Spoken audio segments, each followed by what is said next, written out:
Hola, en estos pequeños slides que siguen a continuación vamos a comentar algunos aspectos que tienen que ver con las complicaciones de la esclerosis múltiple, pero particularmente algunos aspectos que hacen al abordaje de la rehabilitación. Sin duda que cuando hacemos una evaluación sabemos que la esclerosis múltiple es una de las causas principales de discapacidad en jóvenes. Sin duda, con el tiempo, todas las formas clínicas progresan en mayor o menor medida y se asocian con discapacidad en mayor o menor grado. En promedio, estimado, a los 8 años de la evolución de la enfermedad, presentan limitaciones funcionales y a los 30 años de evolución, en general, la mayoría de los pacientes necesita ayuda para caminar. Por otro lado, el abordaje, al ser una enfermedad del sistema nervioso que abarca o involucra distintas partes del sistema nervioso central, podemos tener un espectro muy variado de complicaciones, que van desde las cognitivas hasta las motoras, pasando por las medulares. Hay que tener en cuenta que el compromiso funcional de cualquier paciente, pero en este caso los pacientes con esclerosis múltiple, tenemos que definir algunos conceptos como son el deterioro, que tiene que ver con la pérdida o la anormalidad de una función o una estructura, la discapacidad, que es la ausencia o restricción de una habilidad para hacer una actividad normal,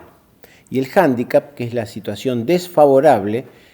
que se genera como consecuencia de la pérdida o limitación de un individuo que limita su desarrollo funcional. Vamos a ver algunos aspectos, los vamos a describir básicamente, están en la lectura de artículos que ustedes tienen como lectura complementaria, y vamos a ver que los síntomas hacia donde apunta la rehabilitación de un paciente con esclerosis múltiple pueden ser síntomas primarios, que son consecuencia del propio daño,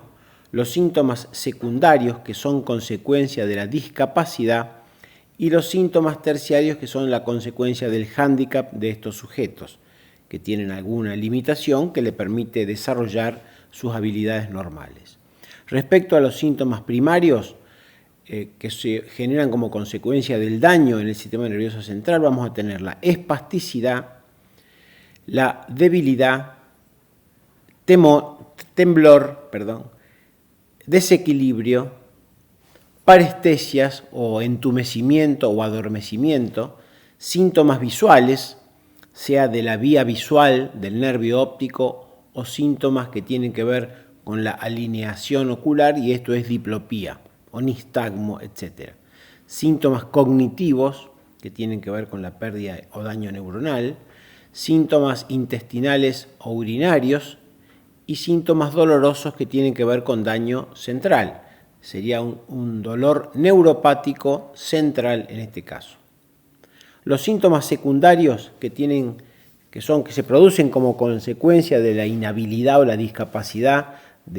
funcional tiene que ver con las contracturas por inmovilidad, por ejemplo, o por espasticidad, las infecciones del sistema urinario como consecuencia de la disfunción esfinteriana o de la disfunción urinaria,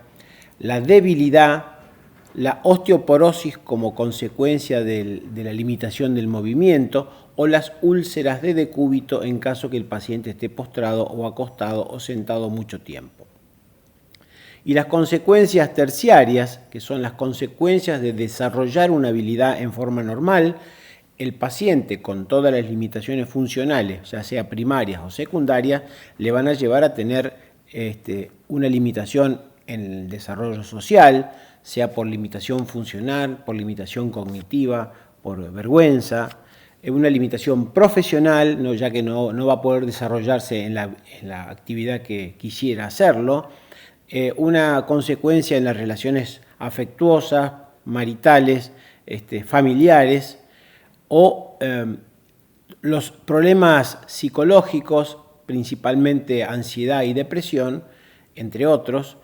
que se desarrollan como consecuencia de ese estado funcional y limitación y frustración de las actividades. Por lo tanto, vemos que el problema es complejo y las manifestaciones y las complicaciones en su conjunto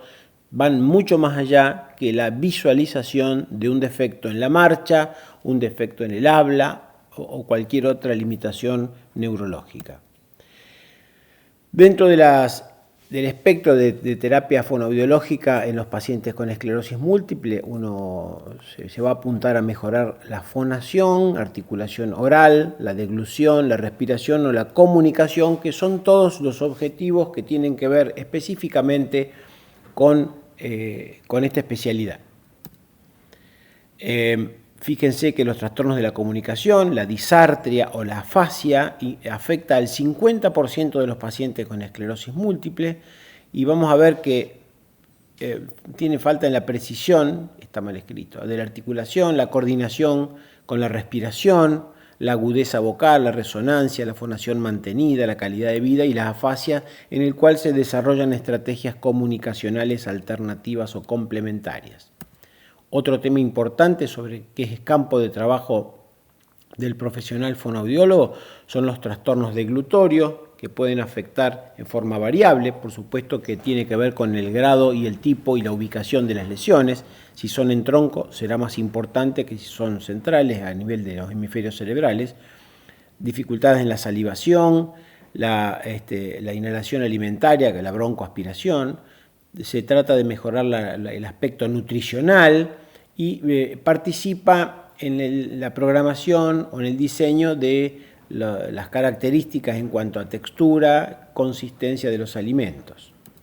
Otro aspecto muy importante, y para ir terminando, que quizá no se desarrolle tanto en nuestro medio, el fonoaudiólogo en otros ámbitos, en otros países, tiene una participación importante en la evaluación respiratoria. Y esto tiene que ver, lo hemos visto cuando hablábamos de las disartrias en general, que tiene que haber una estricta correlación automática, fisiológica, entre la respiración y el habla. En este caso, en estos pacientes puede estar alterada y puede generar algún tipo de descoordinación. Por lo tanto, hay que evaluar la capacidad vital, que es la capacidad pulmonar, la fuerza inspiratoria y la fuerza expiratoria, que en definitiva van a llevar a que el habla, la articulación del lenguaje sea efectuada de la manera correcta. En este sencillo y breve repaso vemos algunos aspectos claves del campo de intervención del fonoaudiólogo en la rehabilitación de la esclerosis múltiple. Hasta luego.